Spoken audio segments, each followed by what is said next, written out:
Las estrellas se veían tranquilas desde la plataforma de observación de la nave insignia humana Valiant, pero el comandante Jake Morrison sabía que no era así. Llevaba 5 años destinado en el borde exterior, protegiendo las colonias que llamaban hogar a esta peligrosa región del espacio. El Consejo Galáctico había asignado a la humanidad a este sector, alegando que era un honor proteger la frontera. Jake comprendió que en realidad se debía a que los humanos eran considerados prescindibles en comparación con las razas alienígenas más antiguas. Su segunda oficial, Amy Chen, se acercó a él y le entregó una tableta de datos. Los informes no eran buenos. El enjambre del vacío llevaba meses en silencio, pero sus exploradores habían detectado un movimiento masivo en el oscuro espacio más allá del borde. Algo grande se avecinaba, y todas las especies del sector lo sabían. Jake observó las posiciones defensivas en su pantalla y sintió un nudo en el estómago. Tenían 73 naves humanas repartidas en 12 mundos coloniales. No era suficiente. Ni de lejos suficiente si el enjambre llegaba con fuerza. De vuelta en la Tierra, la embajadora Lisa Grant se sentó en la gran cámara del Consejo Galáctico e intentó ocultar su creciente preocupación. La sesión de emergencia se había convocado hacía 6 horas, y los delegados alienígenas seguían discutiendo sobre el procedimiento y el protocolo adecuados. Mientras tanto, millones de vidas pendían de un hilo en el borde exterior. Observó cómo el delegado catario, Bexer, gesticulaba con sus manos con garras mientras hablaba en el lenguaje chasquido de su especie. El traductor en su oído convertía sus palabras en algo que ella podía entender, pero deseaba que también pudiera traducir el frío cálculo que veía en sus ojos reptilianos. La pantalla holográfica en el centro de la cámara mostraba la trayectoria proyectada del enjambre. Atacaría las colonias del borde exterior en menos de 30 horas. Lisa ya había enviado 3 solicitudes urgentes de refuerzos de flota para apoyar a los defensores humanos. En cada ocasión, le dijeron que el Consejo estaba deliberando sobre la mejor manera de actuar. Quería gritar que la gente no necesitaba deliberaciones. Necesitaban naves de guerra, soldados y armas. En el mundo colonial de Nueva Helena, el gobernador Paul Henderson observaba a sus nietos jugar en el jardín frente a su oficina.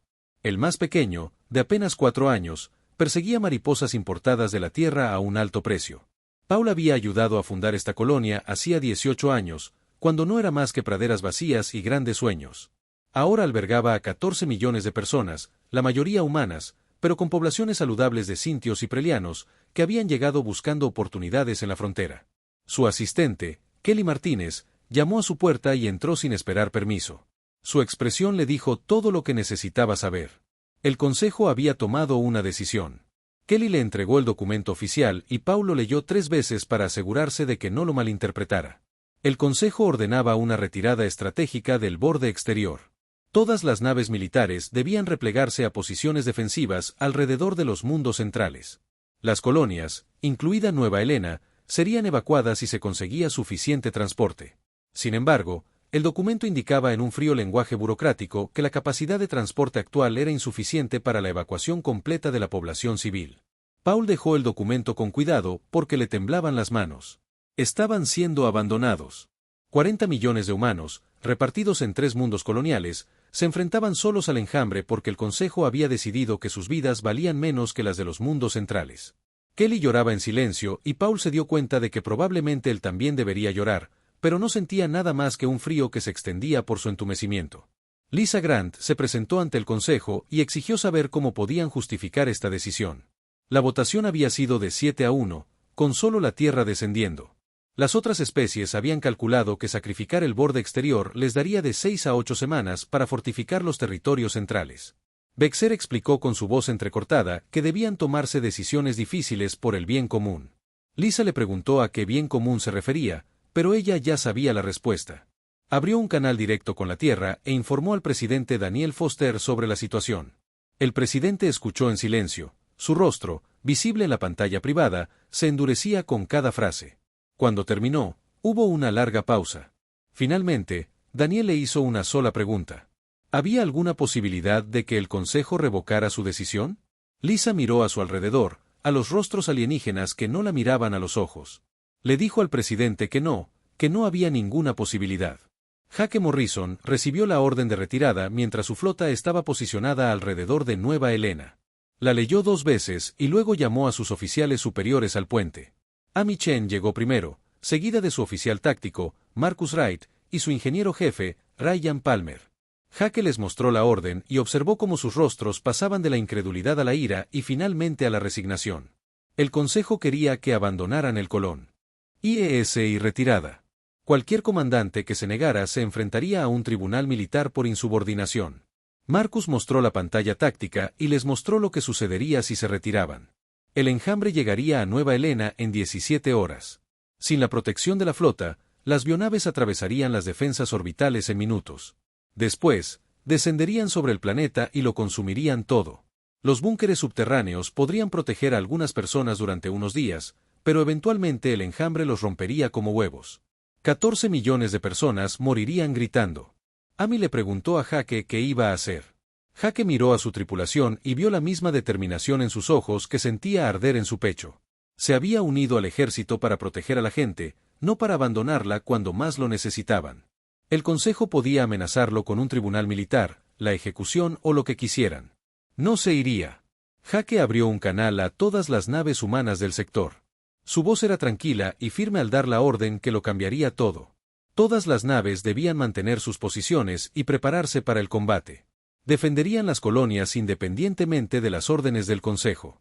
Cualquier capitán que deseara acatar la orden de retirada podía hacerlo sin ser juzgado. Hake esperó a ver si alguna nave se marchaba. Ni una sola nave se movió de la formación. 73 naves de guerra humanas permanecieron en posición alrededor de las colonias del borde exterior. Sus tripulaciones preferían la muerte potencial a la deshonra segura. En Nueva Helena, el gobernador Henderson recibió la noticia de la decisión de Hake y finalmente sintió que se le saltaban las lágrimas. Reunió a su personal y comenzó a organizar a la población civil para la evacuación a los búnkeres más profundos. Puede que no sobrevivieran, pero la flota les estaba dando una oportunidad. Lisa Grant observó las posiciones de la flota en su pantalla y sintió un cambio en su interior. El Consejo había cometido un terrible error, del que luego se arrepentirían. Se presentó ante los delegados reunidos e hizo una breve declaración. La humanidad se retiraba formalmente del Consejo Galáctico y de todos los grupos de defensa asociados. A partir de ese momento, la Tierra seguiría su propio camino. Bexer empezó a protestar, pero Lisa ya había cerrado el canal y salido de la cámara. El enjambre se acercaba, y la humanidad se encontraba sola en la oscuridad para enfrentarlo. La espera siempre era la peor parte de la batalla, y Hake Morrison había aprendido esa lección en una docena de combates menores a lo largo de su carrera. Pero esto era diferente a todo lo que había enfrentado antes. Sus sensores mostraban que el enjambre se acercaba como una marea oscura a través del espacio. Cientos de bioips que parecían más órganos enfermos que vasos sanguíneos. Latían con una luz enfermiza y se movían con una inteligencia que le ponía los pelos de punta. Amy Chen coordinaba las posiciones defensivas desde su puesto, moviendo naves para crear campos de fuego superpuestos que maximizaran su efectividad. En Nueva Helena, el gobernador Paul Henderson permanecía en el centro de evacuación principal e intentaba proyectar una calma que no sentía. Miles de civiles llenaban el enorme búnker subterráneo. Familias aferradas a las posesiones que habían logrado apoderarse antes de huir de sus hogares. Kelly Martínez dirigió a la multitud con una eficiencia experta, dirigiendo a la gente a las secciones asignadas y asegurándose de que los niños mantuvieran la calma. La nieta de Paul le sujetó la mano con fuerza y le preguntó si los monstruos realmente venían. Él le dijo que la flota los mantendría a salvo y rezó a todos los dioses que se le ocurrieron para que así fuera. Las primeras naves del enjambre entraron en el alcance de las armas, y Hake dio la orden de abrir fuego. Los cañones de riel principales del Valiant escupieron proyectiles metálicos a una fracción significativa de la velocidad de la luz, y el vacío se iluminó con trazadoras y estelas de misiles. La flota humana se había posicionado en una esfera defensiva alrededor de Nueva Helena, cada nave cubriendo su arca designada con precisión letal. Marcus Wright anunció objetivos y disparó soluciones con eficiencia mecánica. Pero Hake podía percibir la tensión en su voz. El enjambre los golpeó como un martillo. Las bioips absorbieron el daño que habría inutilizado las naves normales y siguieron avanzando. Respondieron al fuego con armas orgánicas que escupían ácido y lanzaban misiles vivientes que intentaban excavar en agujeros humanos. El destructor Hawk recibió un impacto directo y explotó en una bola de fuego blanco. 23 tripulantes murieron al instante, y Hake sintió cada pérdida como un golpe físico. Amy redistribuyó las naves restantes para cubrir la brecha, pero Hake sabía que no podían soportar pérdidas a este ritmo. La teniente Karen Foster comandaba un escuadrón de cazas humanos que despegó del portaaviones Atlas. Su formación de 12 naves se lanzó contra los flancos del enjambre, atacando a las bionaves más grandes con cohetes perforantes. Los cazas eran rápidos y letales, pero increíblemente vulnerables a la defensa puntual del enjambre. Karen vio morir a 2 de sus pilotos en la primera pasada, con sus cazas destrozados por la artillería antiaérea. Lideró a los supervivientes a través de un patrón de evasión sinuoso y logró para otra incursión de ataque. En el puente Valiance, Ryan Palmer informó que las reservas de munición se habían reducido al 60%. Llevaban luchando solo 2 horas y sus cargadores ya se estaban agotando. Hake hizo un cálculo rápido y comprendió la terrible verdad. No podían ganar esta batalla por medios convencionales. Incluso si destruían todas las naves del enjambre en esta oleada, se quedarían sin munición mucho antes de terminar el trabajo. Necesitaba una nueva estrategia, algo que el enjambre no esperaría. Las bionaves se acercaron a Nueva Helena, y varias atravesaron la línea defensiva humana. Hake observó con horror cómo 3 naves del enjambre entraban en la atmósfera del planeta, dejando una estela de fuego mientras descendían hacia los centros de población. El gobernador Henderson recibió la advertencia e inmediatamente comenzó a sellar las puertas blindadas del búnker. En la superficie, las torretas de defensa automatizadas atacaron a las bionaves que aterrizaban, pero era como intentar detener un tsunami con un cubo. Amichen sugirió un plan desesperado. Si pudieran concentrar toda la potencia de fuego restante en una sola sección de la formación del enjambre, podrían atravesar y destruir las naves de mando más grandes de la retaguardia. Era arriesgado porque debilitaría otras secciones de la esfera defensiva. Pero Hake no veía otra opción. Dio la orden y 30 naves de guerra humanas giraron para concentrar sus armas en un solo objetivo. El bombardeo concentrado fue devastador. Los proyectiles de los cañones de riel y los misiles atravesaron la formación del enjambre como una cuchilla en la carne. 5 de las naves de mando más grandes explotaron en rápida sucesión, y por un instante, Hake sintió que la esperanza crecía en su pecho. Pero el enjambre se adaptó más rápido de lo esperado. La avionave cambió su formación para proteger a las naves de mando restantes, y el avance humano se estancó. El grupo de cazas de la teniente Karen Foster realizó un último ataque desesperado. Lideró a sus 7 naves restantes directamente al corazón de la formación del enjambre, atacando con todo lo que les quedaba a las naves de mando expuestas. Su compañero murió cuando su caza colisionó con una avionave. La explosión destruyó 3 naves enemigas. Karen disparó sus últimos misiles y sintió que su caza se desplomaba al atravesar su ala de babor con armas orgánicas. Logró eyectarse segundos antes de que su nave explotara y su baliza de emergencia se activara mientras volaba por el espacio. En la superficie de Nueva Helena, las bionaves aterrizadas comenzaron a generar criaturas más pequeñas que se extendieron por el paisaje como una plaga. Las defensas automatizadas mataron a miles de ellas, pero seguían llegando más. Paul Henderson observó las transmisiones de seguridad y supo que la superficie estaba perdida. Ordenó que se sellaran todas las puertas blindadas y rezó para que los búnkeres resistieran lo suficiente para un rescate que tal vez nunca llegara. Hake Morrison se quedó en su puente y observó la pantalla táctica. 31 naves humanas seguían operativas, la mayoría dañadas y con poca munición. El enjambre había perdido un número significativo de ellas, pero aún tenían suficientes bionaves para superar la defensa. Marcus Wright informó que el enjambre se estaba concentrando para otro gran avance, y esta vez la flota humana no podría detenerlos. Amichen miró a Hake con lágrimas en los ojos y le preguntó si habían fracasado. Hake negó lentamente con la cabeza. No habían fracasado porque fracasar significaba rendirse, y eso era algo que los humanos no hacían. Tenía una última opción, un plan tan desesperado que no había querido considerarlo. Pero al ver las naves del enjambre preparándose para descender sobre Nueva Helena, supo que no había otra opción. Hake abrió un canal a toda la flota y explicó su plan. Todas las naves conectarían sus núcleos de reactor en una secuencia de sobrecarga sincronizada. La reacción en cadena crearía una explosión lo suficientemente masiva como para destruir las fuerzas concentradas del enjambre y salvar la colonia. Era una misión suicida sin posibilidad de supervivencia para ningún miembro de la tripulación. Dio a cada capitán la opción de retirarse para preservar sus naves y tripulaciones para futuras batallas. Ni una sola nave abandonó la formación. Todos los capitanes acataron la orden e iniciaron los procedimientos de sobrecarga. Amichen agarró la consola frente a ella y susurró que estaba orgullosa de servir con todos ellos. Marcus Wright realizó los cálculos finales para asegurar que la explosión tuviera el máximo efecto. Ryan Palmer observó cómo las lecturas de su reactor aumentaban constantemente hacia la masa crítica. El gobernador Paul Henderson recibió una última transmisión de Hake Morrison. El comandante le agradeció el honor de defender Nueva Helena y le pidió que les contara a los habitantes de la Tierra lo que había sucedido allí. Paul prometió entre lágrimas que la humanidad nunca olvidaría su sacrificio. Reunió a los niños en el búnker y les contó una historia sobre héroes que resistieron cuando llegó la oscuridad. Jake Morrison miró a su tripulación por última vez.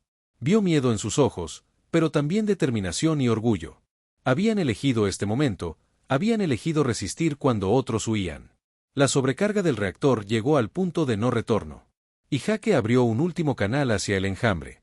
Él les dijo con palabras sencillas que la humanidad siempre protegería a los suyos, sin importar el costo. La detonación sincronizada iluminó el sector como una estrella recién nacida. 73 naves humanas y sus tripulaciones dejaron de existir en un instante. Su sacrificio creó una explosión que consumió la concentración del enjambre. En la superficie de Nueva Helena, las bioips murieron al ser inundadas por la onda expansiva. En los búnkeres de abajo, millones de personas sintieron temblar el suelo y supieron que se habían salvado. El precio lo había sido todo. La noticia de Nueva Helena llegó a la Tierra 3 días después de la batalla y el planeta se detuvo. El presidente Daniel Foster se presentó ante la prensa reunida y leyó los nombres de cada nave perdida. Tardó 47 minutos en leer los 73 nombres. Y cuando terminó, el silencio fue absoluto. Miró directamente a las cámaras y pronunció las palabras que definirían la respuesta de la humanidad a la traición del Consejo. Habían abandonado las colonias para salvarse, y al hacerlo, habían despertado algo en la humanidad que transformaría la galaxia. La directora Ellen Brooks había sido coordinadora de logística civil antes de Nueva Helena, gestionando los envíos de carga y los calendarios de suministro. Ahora, en el recién creado Ministerio de Guerra, analizaba proyecciones que habrían parecido imposibles hace apenas unos meses. El presidente Foster la había designado para supervisar la militarización completa de la economía de la Tierra, y ella había aceptado el puesto con férrea determinación. Cada fábrica, cada astillero, cada centro de investigación se estaba transformando para apoyar un único objetivo. La humanidad construiría una fuerza militar capaz de hacer que el Consejo se arrepintiera de su decisión. El cinturón de asteroides se convirtió en el mayor activo de la humanidad. Drones mineros automatizados extraían minerales de rocas que habían flotado en el espacio desde la formación del sistema solar. Cada semana aparecían nuevos astilleros. Enormes instalaciones de construcción que podían construir naves de guerra más rápido de lo que cualquier especie alienígena hubiera imaginado. Ellen coordinaba la logística con una eficiencia implacable, eliminando la burocracia y el papeleo como un cuchillo candente. Cuando alguien le dijo que un proyecto tomaría 6 meses, les dio 6 semanas y los recursos para llevarlo a cabo. El ingeniero jefe Ryan Palmer sobrevivió a la batalla de Nueva Helena por pura suerte. Su lanzadera había resultado dañada durante la evacuación y se encontraba inconsciente en un centro médico cuando la flota realizó su última resistencia. Ahora trabajaba 18 horas al día diseñando los sistemas de armas que equiparían a la nueva flota de la humanidad. Las regulaciones del Consejo siempre habían limitado la investigación militar humana, declarando ciertas tecnologías demasiado peligrosas para las especies jóvenes. Ryan ignoró todas las restricciones e instó a sus equipos a explorar conceptos que los alienígenas habían prohibido. El sistema de misiles Elfire surgió de sesiones nocturnas de intercambio de ideas donde Ryan y sus ingenieros se preguntaban qué arma los aterrorizaría más. Desarrollaron un misil que utilizaba reacciones controladas de antimateria, creando potencias explosivas que eclipsaban las ojivas convencionales. La primera prueba vaporizó un asteroide entero, y Ryan aprobó el diseño para su producción en masa. Si el Consejo quería que la humanidad tuviera miedo, aprenderían lo que significaba el verdadero miedo. En Marte, la general Carla Stevens transformó el entrenamiento militar desde cero. La antigua doctrina enfatizaba la coordinación con las fuerzas del Consejo y las operaciones defensivas. Carla desechó todo el manual y empezó desde cero. Había estudiado la batalla de Nueva Helena obsesivamente, aprendiendo tanto de la victoria como de su terrible coste. Su nueva doctrina se centraba en operaciones agresivas e independientes, enseñando a las tripulaciones a pensar como depredadores que cazan a sus presas. Todo candidato a oficial aprendía una simple verdad: la vacilación significaba la muerte.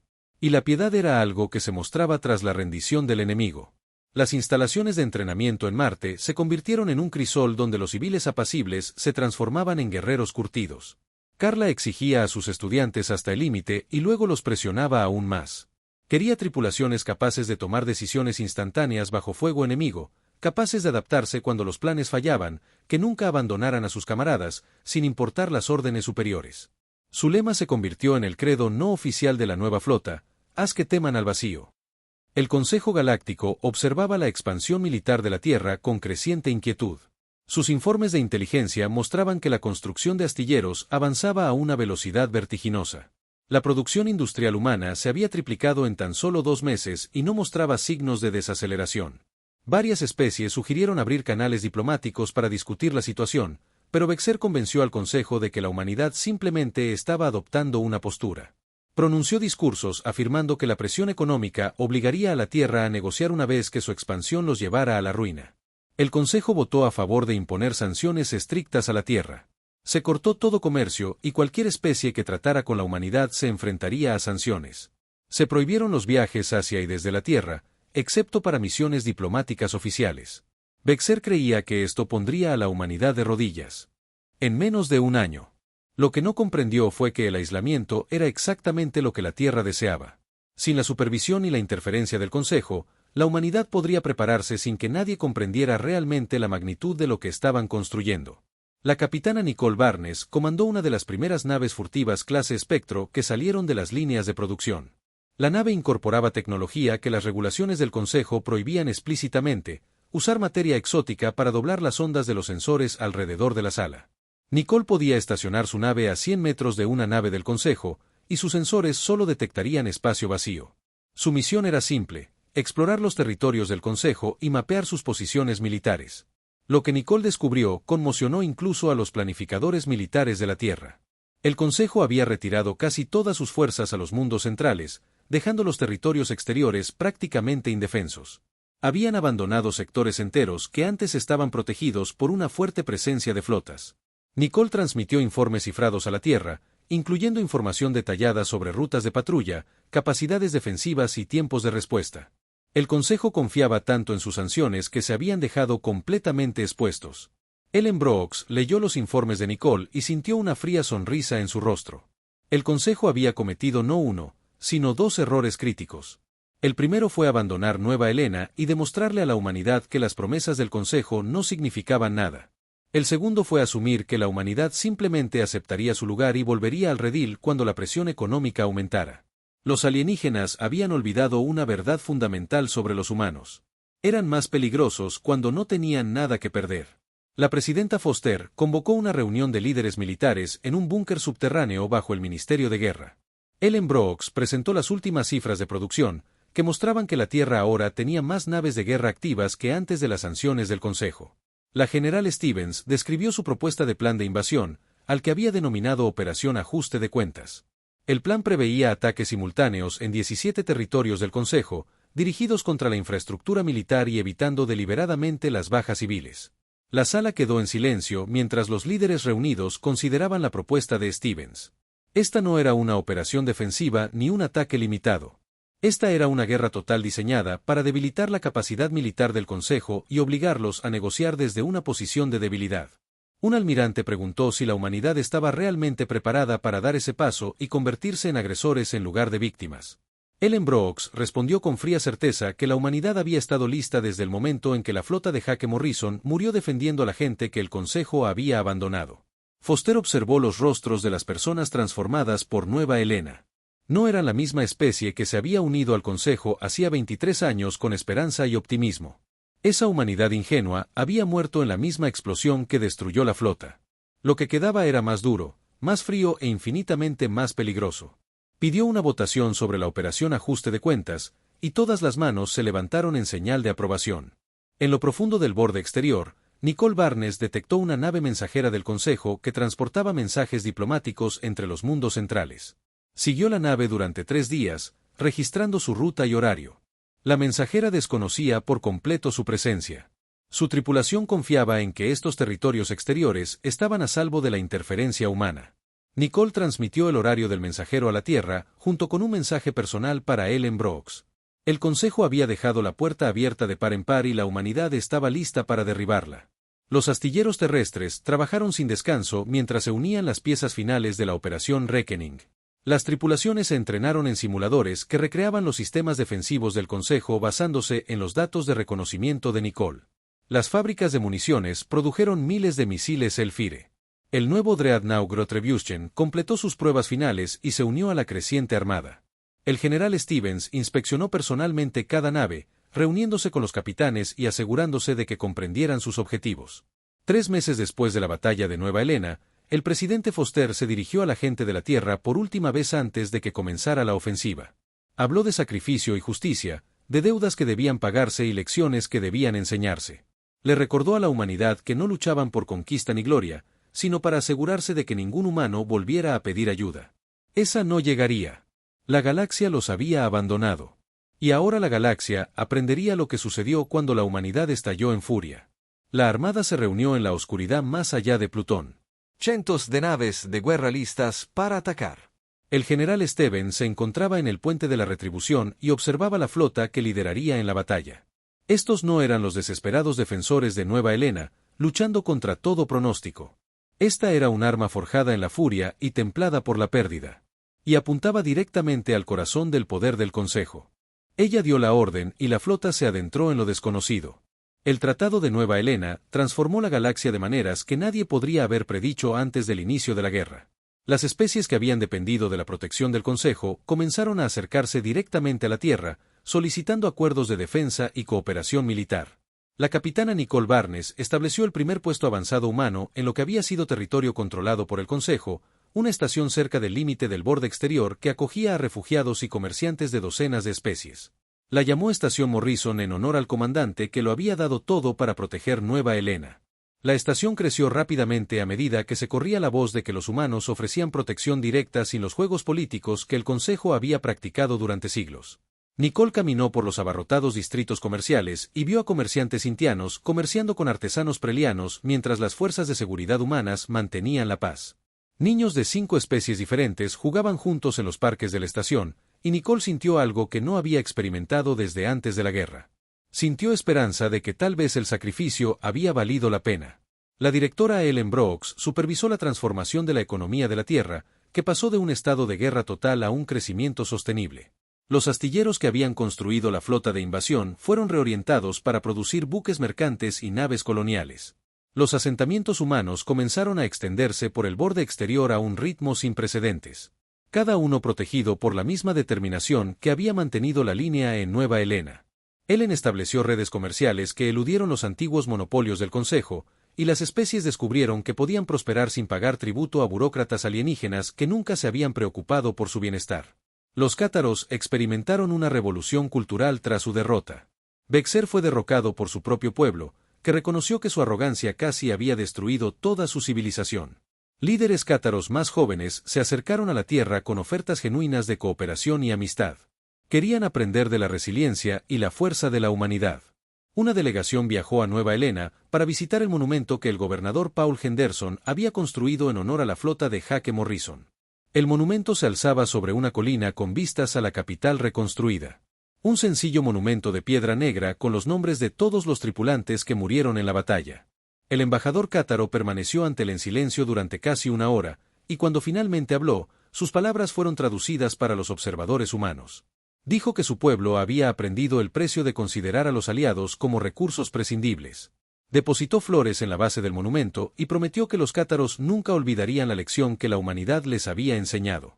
En Marte, la general Carla Stevens presenció la graduación de la primera clase de oficiales de su academia militar.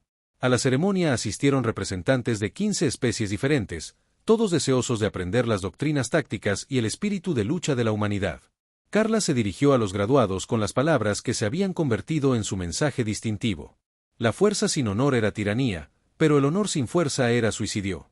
La galaxia había aprendido que la humanidad poseía ambas en igual medida, y cualquier especie que amenazara la vida humana sufriría las consecuencias. Entre los graduados se encontraba una joven llamada Beth Cooper, hija de uno de los ingenieros que murió a bordo del Valiant. Beth tenía solo 12 años cuando su padre se sacrificó en Nueva Helena, y desde entonces se había preparado cada día para seguir sus pasos. Carla colocó personalmente la insignia de oficial en el uniforme de Beth y vio en sus ojos el mismo fuego que impulsó a la humanidad durante los días más oscuros de la guerra. La siguiente generación continuaría las lecciones aprendidas con sangre y sacrificio. El presidente Daniel Foster se dirigió a la gente de la Tierra en el primer aniversario de la batalla de Nueva Helena. Habló desde el monumento conmemorativo del mundo colonial, donde Hake Morrison había dado su última batalla. El discurso se transmitió a todos los asentamientos humanos y a la galaxia. Foster recordó a todos que la humanidad no había buscado la guerra ni quería convertirse en lo que se había convertido. Pero al enfrentarse a la elección entre la extinción y la evolución, habían elegido sobrevivir y recordar. Habló de los 40 millones de personas que habían sido abandonadas por el Consejo, de la flota que se negó a abandonarlos y del nuevo orden que había surgido de las cenizas del antiguo. La humanidad nunca volvería a estar sola en la oscuridad. Nunca más rogarían por una ayuda que no llegaría. Cualquier especie que honrara su palabra y protegiera a los inocentes encontraría en la humanidad un aliado fiel. Pero aquellos que demostraran su infidelidad aprenderían que la memoria de la humanidad era larga y su paciencia tenía límites. El monumento detrás de Foster ostentaba una inscripción que se había convertido en el credo de la humanidad. Aquí se alzaba la línea de la humanidad. Aquí resistieron. Aquí demostraron que así era. Para mí, las cosas valían más que la supervivencia. La humanidad nunca más volvería a estar sola. Las palabras estaban grabadas profundamente en la piedra, visibles para cada nave que entraba al sistema. Turistas de toda la galaxia acudían a ver el monumento y comprender el momento en que todo cambió. El Consejo Galáctico aún existía, pero su poder estaba fundamentalmente roto. La organización que una vez había dictado la política a docenas de especies ahora servía principalmente como un foro de discusión y coordinación. El verdadero poder en la galaxia se había trasladado a acuerdos bilaterales y pactos regionales de defensa, con la humanidad en el centro de las negociaciones más importantes. Las especies habían aprendido que las promesas humanas se cumplían y que la protección humana era fiable, lo que las convertía en socios mucho más valiosos de lo que jamás había sido el Consejo. En la estación Morrison, Nicole Barnes recibió una comunicación de una pequeña especie llamada Venturi, que vivía en un sistema remoto cerca del territorio del enjambre. Habían oído hablar de la protección de la humanidad y querían solicitar un acuerdo de defensa. Nicole revisó su petición y vio que ofrecían todo lo que tenían, lo cual no era mucho para los estándares galácticos, pero recordaba haber estado en el puente Baliance cuando Hake Morrison decidió quedarse y luchar por quienes no podían defenderse. Aprobó la petición y envió una pequeña flota humana al sistema Venturi. La especie lloró de gratitud cuando las naves de guerra llegaron y tomaron posiciones defensivas alrededor de su mundo natal. Nicole les envió un mensaje sencillo explicando que la humanidad protegía a quienes no podían protegerse a sí mismos y que no se requería ningún pago, salvo amistad y honor. Los Venturi se convirtieron en algunos de los aliados más leales de la humanidad y sus narradores hablarían del día en que las naves humanas llegaron para salvarlos durante generaciones. El ingeniero jefe Ryan Palmer continuó desarrollando nuevas tecnologías en las instalaciones de investigación de la Tierra, pero el enfoque se había desplazado de las aplicaciones puramente militares a herramientas que pudieran ayudar a reconstruir y proteger. Diseñó generadores de escudos que podían proteger colonias enteras del bombardeo orbital, redes de sensores que detectaban los movimientos de enjambres con semanas de antelación y plataformas de defensa automatizadas que las especies más pequeñas podían desplegar sin necesidad de grandes fuerzas militares. Ryan creía que la mejor manera de honrar a quienes murieron en Nueva Helena era garantizar que ninguna otra especie sufriera el mismo abandono. El gobernador Paul Henderson se encontraba en el monumento conmemorativo de Nueva Helena y contemplaba la ciudad en la que se había convertido su colonia. La población había crecido a 20 millones, con humanos y extraterrestres viviendo en prosperidad. Su nieta, que ahora tenía 7 años, asistía a la escuela con niños cátaros y prelianos. Había crecido en una galaxia donde la humanidad era respetada y temida por igual. Y nunca conocería la impotencia que sintió su abuelo cuando el consejo los abandonó. Kelly Martínez, ahora vicegobernadora de la colonia, acompañó a Paul en el monumento conmemorativo. Acudían juntos cada año en el aniversario para recordar el precio que se había pagado por su supervivencia. Kelly le preguntó a Paul si creía que Hake Morrison y su tripulación estarían orgullosos de lo que la humanidad se había convertido. Paul observó la próspera ciudad que se alzaba y las naves de guerra humanas que patrullaban el sistema, asegurándose de que ninguna amenaza volviera a alcanzar la colonia. Le dijo a Kelly que Hake y su tripulación le habían dado a la humanidad un regalo en sus últimos momentos. Le habían demostrado a la galaxia que los humanos lo sacrificarían todo por los demás, que ningún precio era demasiado alto para proteger a los suyos. Ese sacrificio había cambiado el equilibrio de poder en el espacio conocido y creado un nuevo orden basado en la fuerza y el honor. Los muertos nunca regresarían. Pero su legado perduraba en cada asentamiento humano, en cada colonia defendida, en cada especie que ya no temía el abandono. En el vacío entre las estrellas, donde se libró la batalla, se había colocado una baliza que brillaría durante 1000 años. La baliza transmitía un mensaje sencillo en todos los idiomas conocidos, asegurando que ninguna especie olvidara lo sucedido en Nueva Helena. El mensaje hablaba de sacrificio y deber, de una flota que mantuvo la línea cuando todos los demás huyeron, de la transformación de la humanidad de víctimas a protectores. La galaxia había aprendido la lección a un precio terrible. La humanidad estalló en ira cuando el Consejo cometió su error fatal, y las consecuencias transformaron la civilización misma. El nuevo orden se construyó sobre el simple principio de que la fuerza no significaba nada, sin la voluntad de usarla en defensa de los inocentes. La humanidad poseía ambas. Forjada en los fuegos de Nueva Helena y templada por el recuerdo de quienes lo dieron todo para que otros pudieran vivir. El Tratado de Nueva Helena transformó la galaxia de maneras que nadie podría haber predicho antes del comienzo de la guerra. Las especies, que habían dependido del Consejo de Protección, comenzaron a acercarse directamente a la Tierra, solicitando acuerdos de defensa y cooperación militar. La capitana Nicole Barnes estableció el primer puesto avanzado humano en lo que había sido territorio controlado por el Consejo. Una estación cerca del límite del borde exterior que acogía a refugiados y comerciantes de docenas de especies. La bautizó como Estación Morrison en honor al comandante que lo había dado todo para proteger Nueva Helena. La estación creció rápidamente a medida que se corría la voz de que los humanos ofrecían una protección directa, sin los juegos políticos que el Consejo había practicado durante siglos. Nicole caminó por los abarrotados distritos comerciales y vio a comerciantes hintianos comerciando con artesanos prelianos mientras las fuerzas de seguridad humanas mantenían la paz.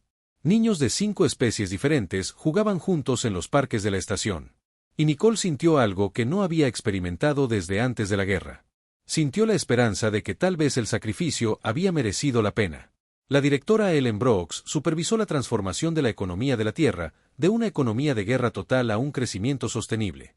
Los astilleros que habían construido la flota de invasión fueron reorientados para producir buques mercantes y naves coloniales. Los asentamientos humanos comenzaron a extenderse por el borde exterior a un ritmo sin precedentes. Cada uno protegido por la misma determinación que había mantenido la línea en Nueva Helena. Ellen estableció redes comerciales que eludieron los antiguos monopolios del Consejo, y las especies descubrieron que podían prosperar sin pagar tributo a burócratas alienígenas que nunca se habían preocupado por su bienestar. Los cátaros experimentaron una revolución cultural tras su derrota. Bexer fue derrocado por su propio pueblo, que reconoció que su arrogancia casi había destruido toda su civilización. Líderes cátaros más jóvenes se acercaron a la Tierra con ofertas genuinas de cooperación y amistad. Querían aprender de la resiliencia y la fuerza de la humanidad. Una delegación viajó a Nueva Helena para visitar el monumento que el gobernador Paul Henderson había construido en honor a la flota de Hake Morrison. El monumento se alzaba sobre una colina con vistas a la capital reconstruida. Un sencillo monumento de piedra negra con los nombres de todos los tripulantes que murieron en la batalla. El embajador cátaro permaneció ante él en silencio durante casi una hora. Y cuando finalmente habló, sus palabras fueron traducidas para los observadores humanos. Dijo que su pueblo había aprendido el precio de considerar a los aliados como recursos prescindibles. Depositó flores en la base del monumento y prometió que los cátaros jamás olvidarían la lección que la humanidad les había enseñado. En Marte, la general Carla Stevens presenció la graduación de la primera clase de oficiales de su academia militar. A la ceremonia asistieron representantes de 15 especies diferentes, todos deseosos de aprender las doctrinas tácticas y el espíritu de lucha de la humanidad. Carla se dirigió a los graduados con palabras que se habían convertido en su mensaje distintivo. La fuerza sin honor era tiranía, pero el honor sin fuerza era suicidio. La galaxia había aprendido que la humanidad poseía ambas en igual medida, y que cualquier especie que amenazara la vida humana se enfrentaría a las consecuencias. Entre los graduados se encontraba una joven llamada Beth Cooper, hija de uno de los ingenieros que murió a bordo del Valiant. Beth tenía solo 12 años cuando su padre se sacrificó en Nueva Helena, y desde entonces había pasado cada día preparándose para seguir sus pasos. Carla personalmente colocó la insignia de oficial en el uniforme de Beth y vio en sus ojos el mismo fuego que había impulsado a la humanidad durante los días más oscuros de la guerra. La siguiente generación continuaría con las lecciones aprendidas con sangre y sacrificio. El presidente Daniel Foster se dirigió a la gente de la Tierra en el primer aniversario de la batalla de Nueva Helena. Habló desde el monumento en el mundo colonial, donde Hake Morrison había dado su última batalla. El discurso se transmitió a todos los asentamientos humanos, a la galaxia más allá. Foster recordó a todos que la humanidad no había buscado la guerra ni quería convertirse en lo que se había convertido. Pero al enfrentarse a la elección entre la extinción y la evolución, habían elegido sobrevivir y recordar. Habló sobre los 40 millones de personas que habían sido abandonadas por el Consejo, sobre la flota que se negó a abandonarlos y sobre el nuevo orden que había surgido de las cenizas del antiguo. La humanidad nunca más volvería a estar sola en la oscuridad. Nunca más pedirían ayuda que no llegaría. Cualquier especie que honrara su palabra y protegiera a los inocentes encontraría en la humanidad un aliado firme. Pero aquellos que demostraran ser infieles aprenderían que la memoria de la humanidad era larga y su paciencia tenía límites. El monumento detrás de Foster ostentaba una inscripción que se había convertido en el credo de la humanidad. Aquí se alzaba la línea de la humanidad. Aquí resistían. Aquí demostraban que algunas cosas valían más que la supervivencia. Nunca más la humanidad estaría sola. Las palabras estaban grabadas profundamente en la piedra, visibles para cada nave que entraba en el sistema. Turistas de toda la galaxia acudían a ver el monumento y comprender el momento en que todo cambió. El Consejo Galáctico aún existía, pero su poder estaba fundamentalmente quebrado. La organización que habían dictado políticas a docenas de especies y ahora servían principalmente como foro de discusión y coordinación. El verdadero poder en la galaxia se había trasladado a acuerdos bilaterales y pactos regionales de defensa, con la humanidad en el centro de las negociaciones más importantes. Las especies habían aprendido que las promesas humanas se cumplían y que la protección humana era fiable, lo que los convertía en socios mucho más valiosos que el Consejo.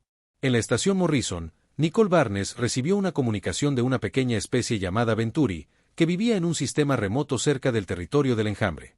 Habían oído hablar de la protección de la humanidad y querían solicitar un acuerdo de defensa.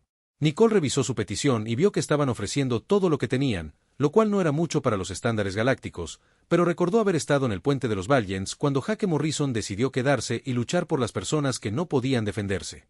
Aprobó la petición y envió una pequeña flota humana al sistema Venturi. La especie lloró de gratitud cuando las naves de guerra llegaron y tomaron posiciones defensivas alrededor de su mundo natal.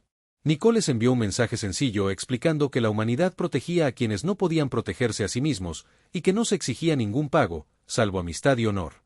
Los Venturi se convirtieron en algunos de los aliados más leales de la humanidad, y sus narradores hablarían del día en que las naves humanas llegaron para salvarlos para las generaciones venideras.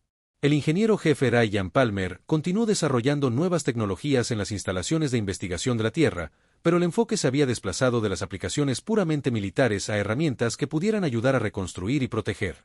Diseñó generadores de escudos que podían proteger colonias enteras del bombardeo orbital, redes de sensores que podían detectar los movimientos de enjambre con semanas de antelación y plataformas de defensa automatizadas que las especies más pequeñas podían desplegar sin necesidad de grandes fuerzas militares. Ryan creía que la mejor manera de honrar a los que murieron en Nueva Helena era garantizar que ninguna otra especie sufriera el mismo abandono. El gobernador Paul Henderson se encontraba en el monumento conmemorativo de Nueva Helena y contempló la ciudad en la que se había convertido su colonia. La población había crecido a 20 millones, con humanos y extraterrestres conviviendo en prosperidad. Su nieta, que ahora tenía 7 años, asistía a la escuela con niños catarios y prelianos. Había crecido en una galaxia donde la humanidad era respetada y temida por igual. Y nunca conocería la impotencia que sintió su abuelo cuando el consejo los abandonó. Kelly Martínez, ahora vicegobernadora de la colonia, acompañó a Paul en el memorial. Acudían juntos cada año en el aniversario para recordar el precio pagado por su supervivencia. Kelly le preguntó a Paul si creía que Hake Morrison y su tripulación estarían orgullosos de lo que la humanidad se había convertido. Paul observó la próspera ciudad que se extendía a sus pies y las naves de guerra humanas que patrullaban el sistema, asegurándose de que ninguna amenaza volviera a alcanzar la colonia. Le dijo a Kelly que Hake y su tripulación le habían dado un regalo a la humanidad en sus últimos momentos. Le habían demostrado a la galaxia que los humanos lo sacrificarían todo por los demás. Que ningún precio era demasiado alto para proteger a los suyos. Ese sacrificio había cambiado el equilibrio de poder en el espacio conocido y creado un nuevo orden basado en la fuerza y el honor. Los muertos nunca regresarían. Pero su legado perduró en cada asentamiento humano, en cada colonia defendida, en cada especie que ya no temía el abandono. En el vacío entre estrellas donde se libró la batalla, se colocó una baliza que brillaría durante 1000 años. La baliza transmitía un mensaje sencillo en todos los idiomas conocidos, asegurando que ninguna especie olvidara lo ocurrido en Nueva Helena. El mensaje hablaba de sacrificio y deber, de una flota que mantuvo la línea cuando todos los demás huyeron, de la transformación de la humanidad de víctimas a protectoras. La galaxia había aprendido la lección a un precio terrible. La humanidad estalló de ira cuando el Consejo cometió su error fatal, y las consecuencias transformaron la civilización misma. El nuevo orden se basó en el simple principio de que la fuerza no significaba nada sin la voluntad de usarla en defensa de los inocentes. La humanidad poseía ambas, forjadas en los fuegos de Nueva Helena y templadas por el recuerdo de quienes lo dieron todo para que otros pudieran vivir.